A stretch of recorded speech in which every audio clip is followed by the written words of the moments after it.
Bochkada tuzlab tayyorlanadigan tabiiy xushbo'y qarsildoq pomidorlarni uy sharoitida tayyorlab ko'rsataman. Buning uchun pomidorlarni yaxshilab yuvib, orqasiga sanchqi yordamida iz tushirib olamiz. Tayyorlayotgan tuzlamamiz xushxo'r bo'lib chiqishi uchun ko'katlarimizni o'rtacha kattalikda to'g'rab olamiz. Tayyorlayotgan tuzlamamizda tuzi tagiga cho'kib qolmasligi uchun tuzni issiq suvga solib aralashtiramiz va eritib olamiz.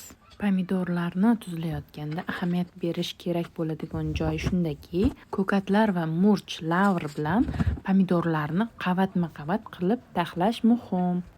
Shunda pomidorlar tuzini yeganda mazasi bir xil bo'lib chiqadi, ikki xil bo'lib qolmaydi.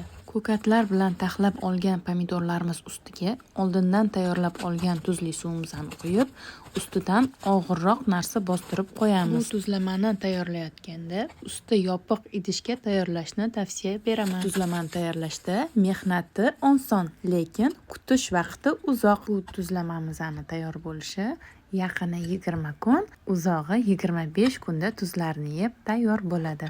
Foydali retseptlar va qiziqarli ma'lumotlarni o'tkazib yubormaslik uchun menga obuna bo'ling. Yaqinlaringizga videoni yuborib qo'yish esingizdan chiqmasin.